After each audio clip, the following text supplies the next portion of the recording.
야곱이 오늘 본문의 가장 중요한 이야기는 하나님께 경배하였다, 그렇게 이야기합니다. 예배에는 여러 가지 예배의 형태가 있는데 경배라는 예배가 있습니다. 오늘 자막 한번 보여주시면, 경배는 뭐냐면 한자로는 공경할 경, 이렇게 절배해서 공경하는 마음으로 절을 함으로 하나님께 예배하는 것, 이게 경배입니다. 예배는 여러 가지, 예배 찬양에는 여러 가지 있는데 이것은 몸을 엎드려 절을 하는 것을 통하여 하나님을 예배하고 찬양하는 것을 경배, 이렇게 이야기합니다. 우리 찬양할 때 여러 가지 찬양이 있는데 첫 번째는 찬양 중에 찬송이 있습니다. 찬송은 입으로 노래를 부르면서 하는 찬송이 찬양의 한 형태입니다. 두 번째는 우리가 찬양할 때 손으로 이렇게 박수치죠. 박수를 치거나 손을 올려서 찬양하는 건데, 이것을 시편 134편 2절이 이렇게 말합니다. 성소를 향하여 너희 손을 들고 여호와를 송축하라. 이 손을 드는 행위 자체가 하나님의 찬양하는 한 형태입니다. 그래서 노래만 이렇게 찬양이 아니라 손을 드는 것이 하나의 찬양의 한 형태입니다. 또한 우리의 몸을 굽혀 절을 함으로 찬양할 수 있습니다. 시편 99편 5절 말씀 보면, 너희는 여호와 우리 하나님을 높여 그의 발등상 앞에서 경배할지어다. 그는 거룩하시도다. 경배한다는 것은 몸을 엎드려 절을 함으로 하나님을 찬양하는 건데, 엎드려 절하는 것, 그 형태가 뭐 찬송하는 것과 똑같이 하나님을 예배하는 한 형태가 될 수 있습니다. 찬양은 하나님 앞에 내 자신을 낮추고 하나님을 높여드리는 것을 말합니다. 어떤 분들은 찬양은 예배가 아니라고 생각하셔서 설교 듣는 것만 예배라 이렇게 생각하시는데, 그건 잘못된 생각입니다. 찬양하지 않고 설교만 듣는 것은 예배를 드렸다고 이야기할 수 없습니다. 왜냐하면 예배에서 가장 중요한 부분은 하나님을 높여드리는 것이기 때문입니다. 뭔 말인지 이해하시겠죠? 찬송이 빠진 예배는 온전한 예배라고 이야기할 수 없습니다. 찬양은 아까 이렇게 마지막 곡에 나오죠. 찬양은 내 기분이 좋아지라고 부르는 겁니까? 하나님을 기쁘시게 하라고 부르는 겁니까? 왜 불러요? 기분 내기 위해서 부르는 거 아닙니다. 하나님을 기쁘시게 해드리는 겁니다. 그래서 찬양을 부르고 나서 자기 마음이 후련해졌다고 찬양 참 좋았어. 누가 좋은 걸까요? 누가 좋은 거예요? 자기 마음이 좋은 거지 하나님이 좋은 거하고 별 관련이 없을 수 있습니다. 또 연주를 잘하면 연주를 참 잘해 자기 마음이 좋았대요. 누가 중심이에요? 자기 마음이 중심일 수 있습니다. 찬양은 하나님을 기쁘시게 해드리는 거지 자기 마음 좋아라고 하는 거 아니라는 것을 우리 기본은 알고 가야 합니다. 기본이 뭔지를 모르고 자기 마음 후련해지라고 부르는 게 찬양 아닙니다. 오늘 야곱은 21절 말씀 다시 한번 오늘 본 말씀 보면, 믿음으로 야곱은 죽을 때 임종시에 요셉의 아들에게 축복하고 그 지팡이 머리에 의지하여 경배하였으며, 이렇게 나옵니다.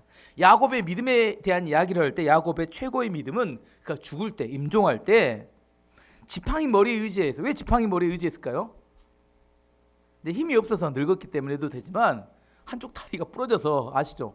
고관절이 부러져서 설 수가 없어요. 그래서 지팡이를 의지해서 경배했다 이야기하죠. 하나님 앞에 엎드려서 하나님을 경배했던 것, 그것을 그의 최고의 믿음으로 하나님이 그를 인정해 주었습니다. 사람이 이렇게 생겨요. 하나님 앞에 경배하는 거 당연한 거 아니냐? 반드시 믿음이 있어야 경배할 수 있느냐?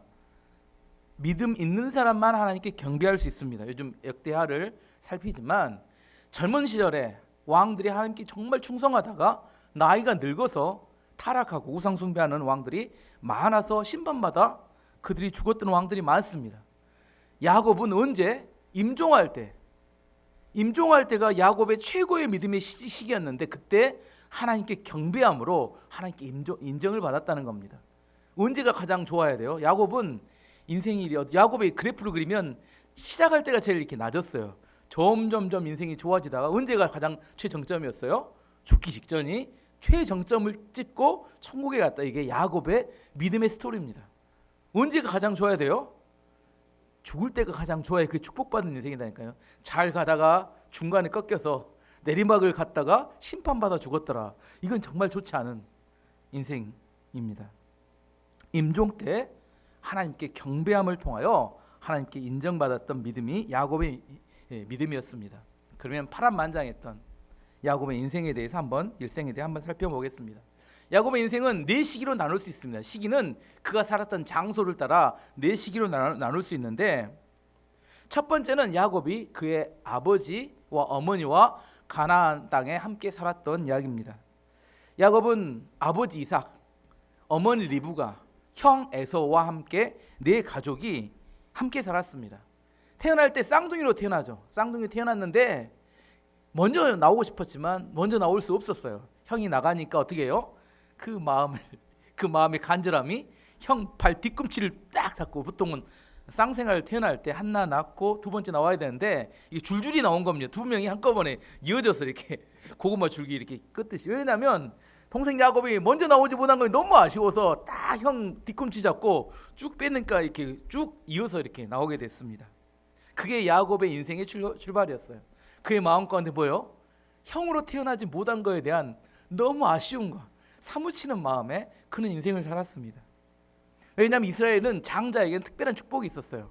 유산을 받을 때도 2배를 받습니다. 다른 형제들에 비해서. 또한 아버지가 돌아가시면 모든 결정권이 장자, 큰아들에게. 이건 우리나라는 너무 잘 이해하는 문화죠. 이스라엘과 비슷합니다. 우리나라는 모든 권한이 누구에게 주어져요? 큰아들에게 주어지죠. 예전에 뭐 드라마 보면 귀남이라고 해서 큰아들만, 딸들은 뭐예요? 학교 안 보냅니다. 고등학교만 나오면 괜찮아요. 큰아들 하나를 이렇게 성공시키기 위해서 나머지 모든 가족이 희생해야 되는, 우리나라는 조선시대에 큰아들이 중요한 문화이기 때문에 이스라엘의 문화를 이해하는 것이 쉽습니다. 그들도 중요한 게 뭐예요? 큰아들입니다. 왜냐하면 큰아들은 모든 집안에 아버지 돌아가시면 그 모든 권한을 큰아들이 받습니다. 어쨌든 야곱이 태어났지만 큰아들이 되지 못한 안타까움이 사무치게 살았습니다.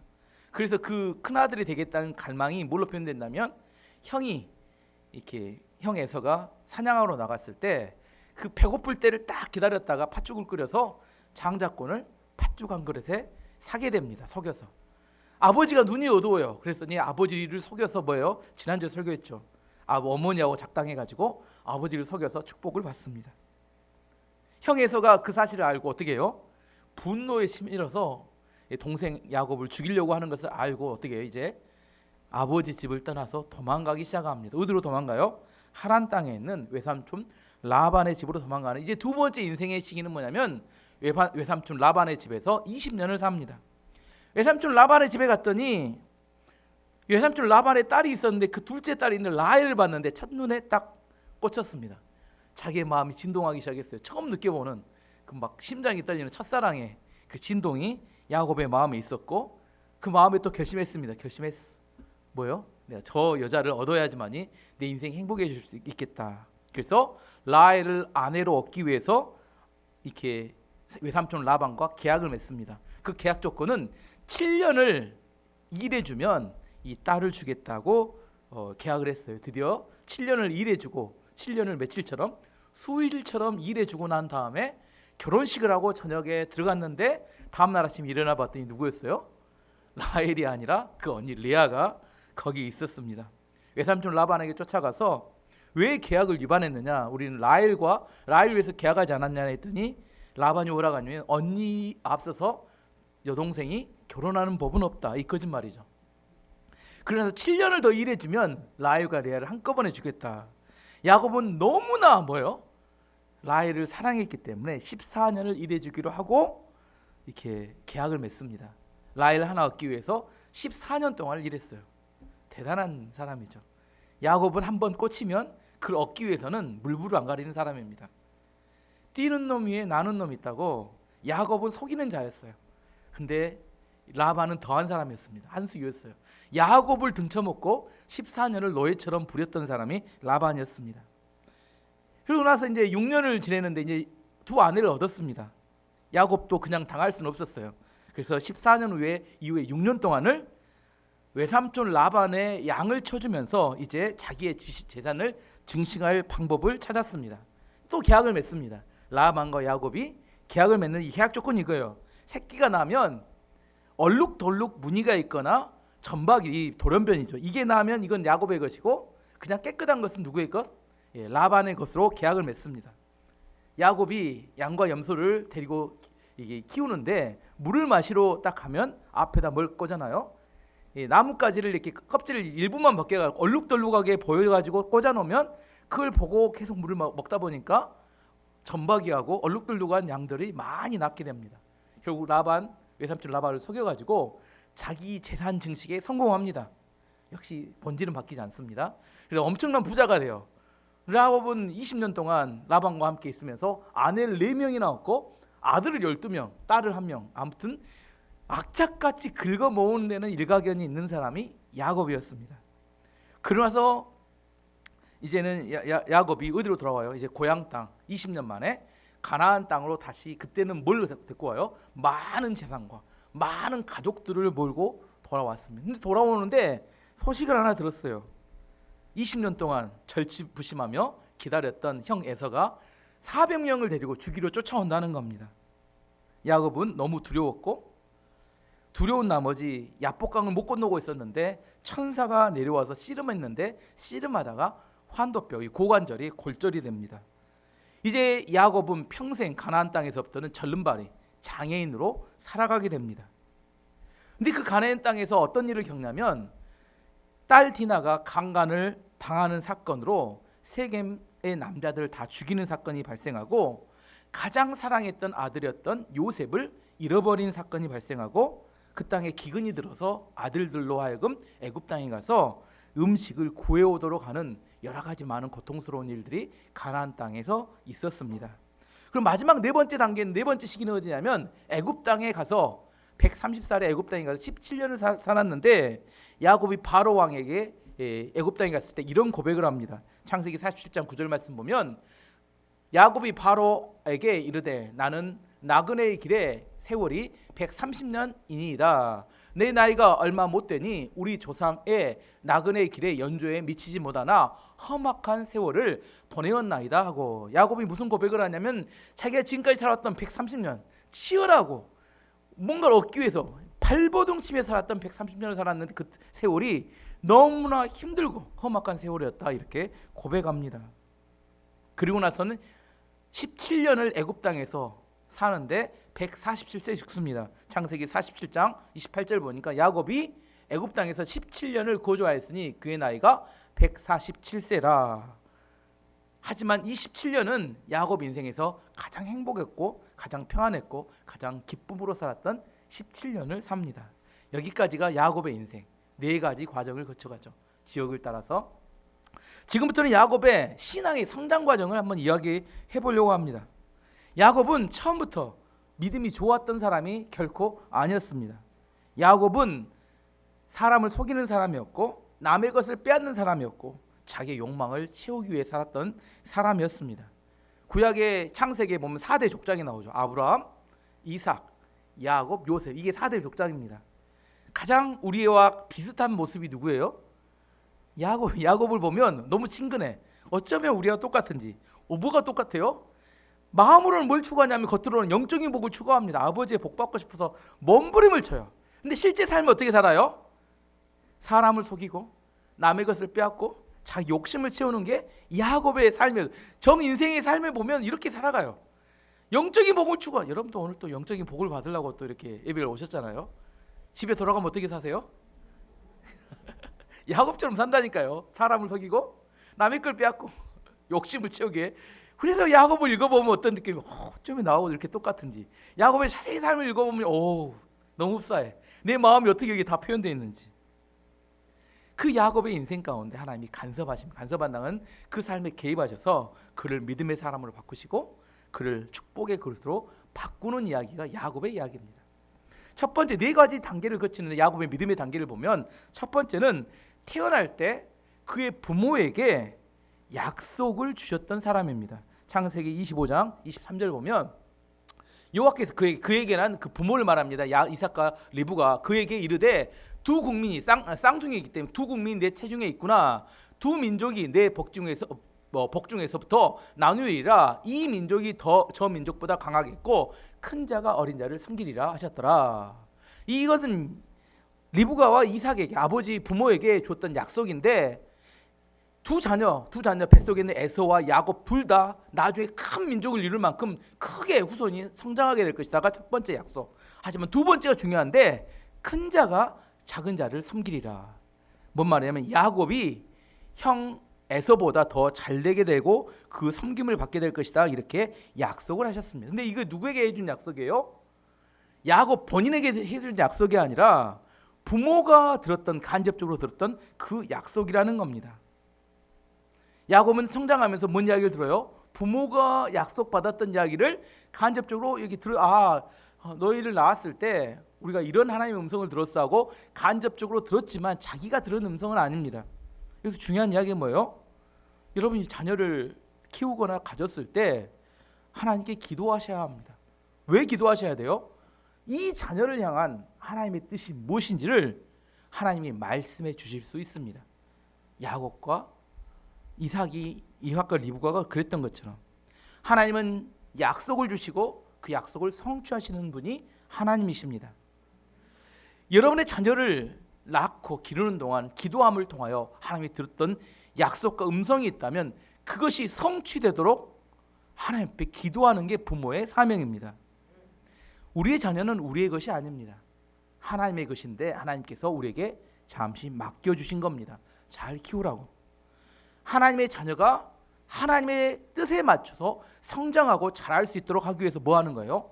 기도하고 그 자녀를 잘 키우는 것이 부모의 사명입니다. 첫 번째 그의 믿음의 단계는 뭐였냐면 부모를 통해서 하나님의 약속을 간접적으로 들었던 겁니다. 두 번째는 야곱이 형 에서를 피해서 하란으로 도망가던 중에 베델에서 노수가 하게 되는데 베델에서 하나님께서 직접 야곱을 찾아와서 하나님의 약속의 말씀을 해주십니다. 창세기 28장 10절에서 15절 말씀 보면 야곱이 브엘세바에서 떠나 하란으로 향하여 가더니 한 곳에 이르러는 해가 진지라 거기서 유숙하려고 그곳에 한 돌을 가져다가 베개로 삼고 거기 누워 자더니 꿈에 본즉 사닥다리가 땅 위에 서 있는데 그 꼭대기가 하늘에 닿았고 또 본즉 하나님의 사자들이 그 위에서 오르락내리락하고 또 본즉 여호와께서 그 위에 서서 이르시되 나는 여호와니 너의 조부 할아버지의 하나님이요 이삭의 하나님이라 내가 누워있는 땅을 내가 너와 내 자손에게 주리니 내 자손이 땅에 띠클같이 되어 내가 서쪽과 동쪽과 북쪽과 남쪽으로 퍼져 나갈지며 땅의 모든 족속이 너와 내 자손으로 말미암아 복을 받으리라. 내가 너와 함께 있어 내가 어디로 가든지 너를 지키며 너를 이끌어 이 땅으로 돌아오게 할지라. 내가 너를 허락한 것을 다 이루기까지 너를 떠나지 아니하리라 하신지라.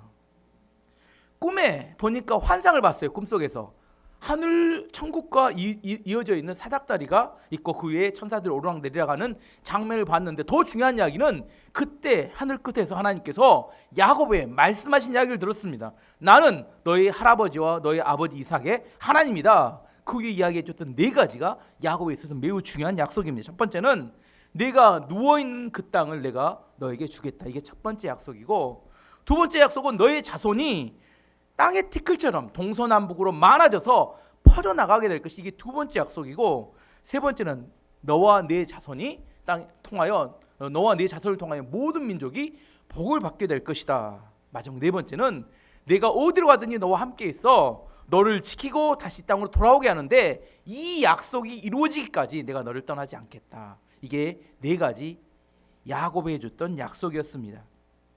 그 이전에는 아버지 어머니가 들었던 하나님의 약속을 간접으로 들었기 때문에 희미해요. 확실하지 않습니다. 근데 이번에는 하나님께서 직접 야곱을 찾아와서 야곱에게 하나님의 약속을 이야기해 주신 겁니다. 여기서 중요한 점이 하나 있습니다. 그 점이 뭐냐면 야곱이 하나님의 약속을 들었다고 해서 그의 야곱의 인생의 삶이 달라지지는 않았다는 거예요. 제 이야기 중요한 이야기는 뭐냐면 부모님과 함께 있을 때 그는 속이는 자였고 남의 걸 빼앗는 자였고 그 욕심을 채우는 자였는데 이 약속의 말씀을 듣고 난 다음에 외삼촌 라반의 집에 가서도 여전히 그는 사람을 속이는 자였고 남의 것을 약탈하는 자였고 그는 자기의 욕심을 채우는 삶을 살았다는 겁니다. 우리에게 있어 하나님의 약속은 중요합니다.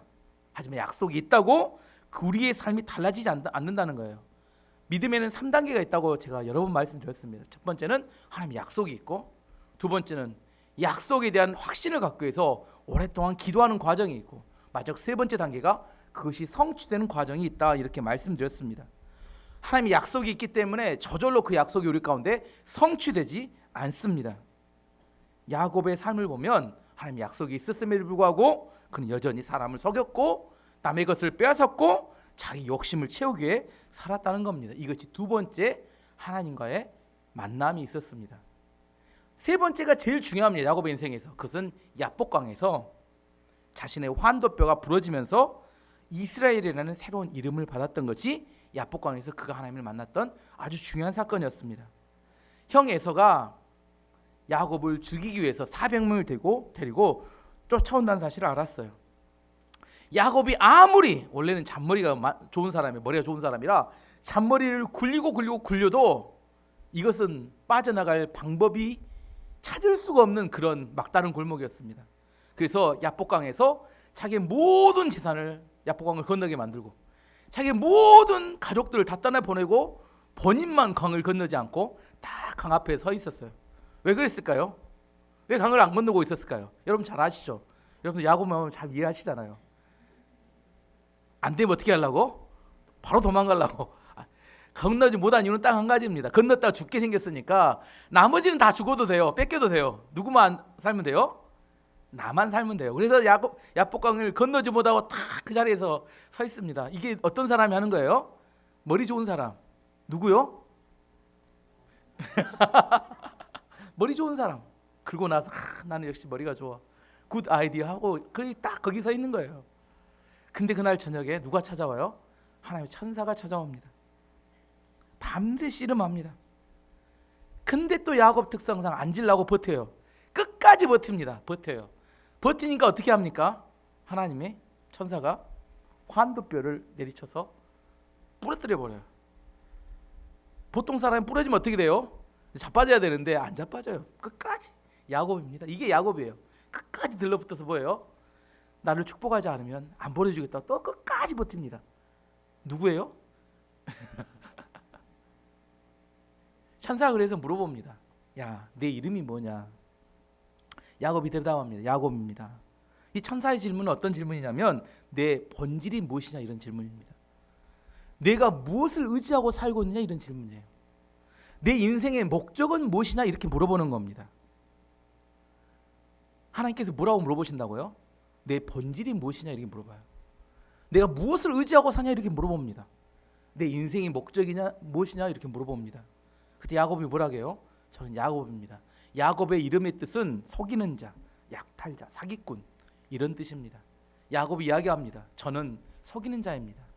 저는 약탈자입니다. 저는 사기꾼입니다. 그때 천사가 야곱에게 새 이름을 줍니다. 창세기 32장 28절 말씀 보면 창세기 32장 28절 말씀인데요. 예, 잘못 찾았네요. 예, 그가 이르되 내 이름을 다시는 야곱이라 부를 것이 아니요 이스라엘이라 부를 것이니 이는 내가 하나님과 및 사람들과 겨루어 이겼음이니라. 이게 야곱의 뜻입니다. 이스라엘의 뜻이요. 이름을 이스라엘 바뀌는데 이스라엘의 뜻은 내가 하나님과 사람들과 겨루어 이겼다.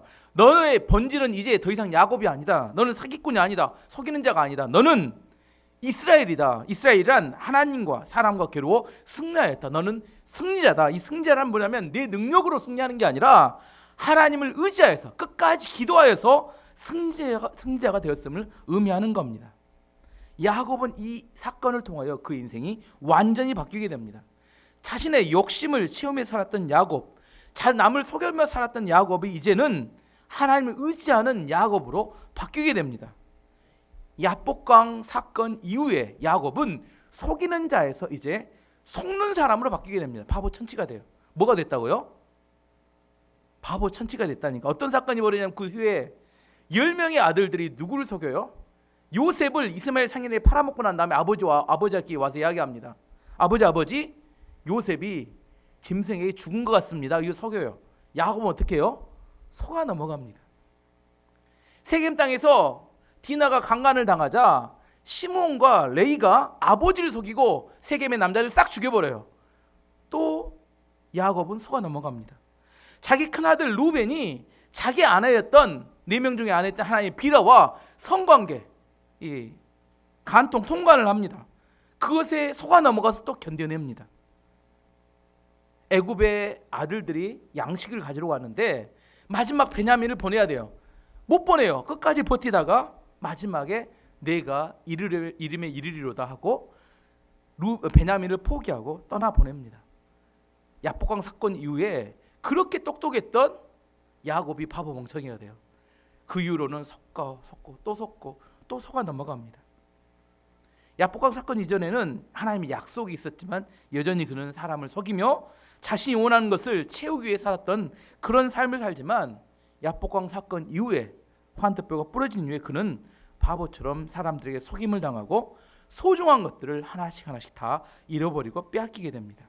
그리고 그는 하나님을 의지하고 하나님께 맡기고 살아가게 됩니다. 야곱의 인생을 보면서 우리가 중요한 진리를 하나 발견하게 됩니다. 내가 손으로 옮겨 쥔다고 내 것이 되는 게 아니라는 사실을 깨달아야 합니다. 야곱은 사랑하면 사랑할수록 뭐예요? 다 잃어버려요. 야곱이 인생에 가장 사랑했던 사람은 누구예요? 라헬인데 라헬이 그렇게 빨리 죽어요. 아내가 4명인데 제일 사랑했던 라헬이 먼저 죽어. 참 아이러니하죠. 라헬이 아들 12명 중에 라헬이 낳았던 아들이 2명인데 그게 요셉과 베냐민입니다.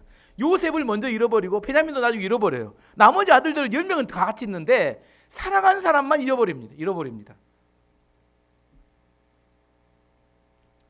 왜 그럴까요? 제가 인생을 봐도 사랑하면 잃어버립니다. 누구보다 사랑하면? 여러분이 그럼 판단하세요. 여러분 진짜 사랑하면 이걸 하나님께 맡겨야 되는 거지 그 움켜쥐면 잃어버립니다. 야복강 사건이 야곱에게는 치명적이었어요. 여러분 다리가 안 부러져서 모르지 저는 이게 장애인들을 보는 재활학과 의사이기 때문에 장애인이 된다는 게 얼마나 힘든 일인지 모릅니다. 다리가 부러져서 평생 제대로 걷지 못하고 지팡이를 짚어야 살아가는 삶으로 바뀌었다는 게 얼마나 고통스러운 일인지 모릅니다. 야곱은 야복강 사건을 통하여 평생 절름발이로 살아야 하는 장애인이 되었지만 그 환도뼈가 부러진과 함께 그는 그의 자아가 꺾여졌고 하나님을 의지하는 사람으로 변화하게 되었습니다. 하나님의 약속이 있다고 약속대로 순종하는 사람이 되는 건 아닙니다. 진짜 하나님 말씀대로 살기 위해서는 내 자아가 꺾여야 되고 그것이 꺾이고 난 다음에 하나님 앞에 순종하는 사람으로 바뀌기 위해서는 반드시 야복강에 하나님을 만나는 체험이 있어야 합니다. 우리 안에 야복강의 사건이 없기 때문에 끊임없이 하나님의 약속이 있음에도 불구하고 우리는 내 의지와 내 뜻과 내 욕심을 채우기 위해 발버둥을 치며 살아갑니다.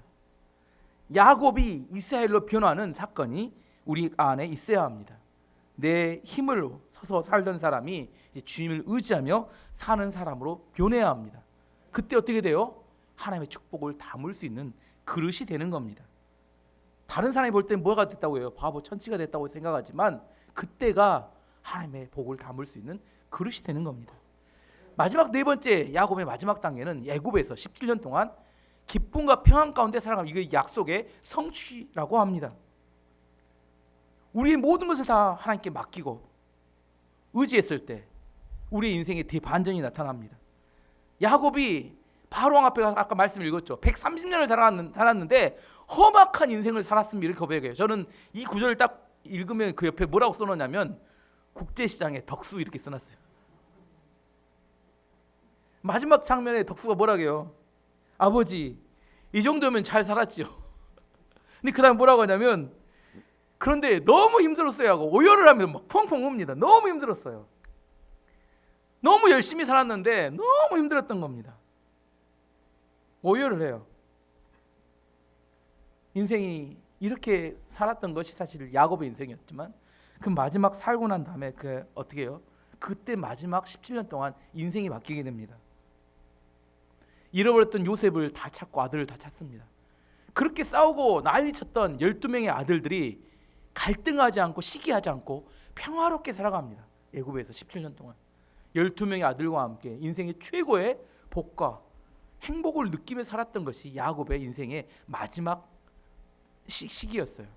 우리 안에 발버둥 치며 살아가는 게 아니라 하나님께 다 맡겼을 때 약속의 성취가 있어야 합니다. 제가 이야기해줘. 믿음이란 마지막 단계에 성취가 있어야 합니다.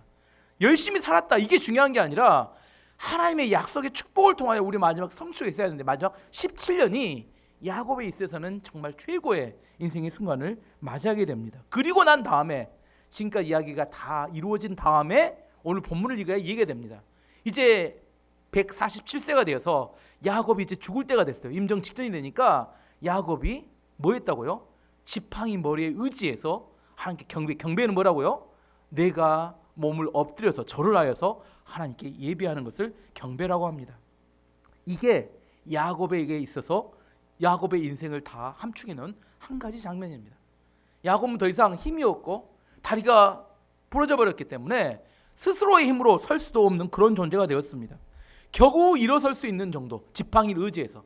근데 그가 뭐예요? 그때 경배합니다. 하나님께 엎드려 절을 합니다. 최선을 다해서, 온 몸을 다해서, 전심을 다해서 하나님께 엎드려 절을 합니다. 어떤 의미였을까요?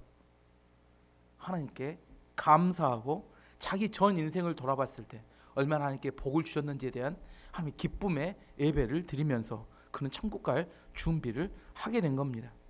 130년의 험악한 세월과 17년의 축복과 은혜 가운데 살아갔던 것이 야곱의 인생이었고, 마지막 그가 이 인생을 다 정리해 볼 때 뭐요? 너무너무 감사하고 행복했던 147년이었다는 사실에 하나님께 감사하는 마음에 기쁨으로 엎드려 절을 하는 모습입니다. 이 모습을 보고 있던 자녀들, 손자들, 손자와 자녀들이 다 모였는 데서 하나님께 경배하는 겁니다. 뭘 전달하는 거예요? 인생에서 정말 중요한 게 무엇인지에 대한 메시지를 전달하고 있는 겁니다. 야곱이 살아봤더니 그가 악착같이 살고 속이고 살고 쟁취하며 살며 뭔가 욕망을 채우려고 살아봤는데 그 인생의 결론을 다 내려봤더니 뭐예요? 하나님께 경배하고 예배하고 살아가는 게 최고의 지혜고 최고의 삶이었다. 하나님이 이 장면을 뭐라고 인정해줘요? 야곱의 최고의 믿음의 순간으로 인정해주는 겁니다. 예배는 남는 시간에 드리는 거 아닙니다. 다 자기 시간으로 다 보내고 난 다음에 남는 시간에 남는 물질 다 쓰고 난 다음에 남는 물질 드리는 거 아닙니다. 남는 힘 그걸 드리는 게 아닙니다. 예배는 온 마음을 다하여 자기 할 수 있는 온 힘을 다하여 자기 몸을 사용하여 가장 소중한 시간에 가장 소중한 것을 통하여 하나님을 높여드리는 것을 예배라고 합니다. 이게 야곱의 전 인생에서 하나님이 야곱을 어떻게 만들어 가셨어요? 참된 예배자로 만들어가는 것이 사실은 하나님이 그 야곱의 인생을 만드는 거였고, 참된 예배자가 되었을 때 하나님이 그것을 복을 주셔서 그에게 인생에 정말 담을 수 없을 만큼 그런 만큼 하나님의 축복이 담아집니다. 여러분, 하나님이 왜 나에게 이런 걸 허락하셨을까? 하나님 여러분을 축복을 담을 그릇을 만들기 위해서 환도뼈도 부러뜨리시는 거고, 여러분 인생의 험악한 과정을 다 거쳐가게 만드시는 겁니다. 왜? 아무리 부어줘도 담을 수 없는 그릇은 담을 수가 없어요. 다 흘러 넘쳐버리고 그 마음입니다. 하나님은 야곱을 믿음의 사람으로, 하나님의 축복을 담을 만한 사람으로 바꾸어 놓으셨습니다. 오늘 말씀의 결론을 맺도록 하겠습니다. 야곱은 처음에 우리와 똑같이 믿음이 없는 사람이었습니다. 희미하게 그의 아버지 부모가 들었던 믿음의 약속을 들었어요. 하지만 그는 하나님께서 믿음을 강화시키기 위해서 직접 하나님께서 찾아오셨습니다.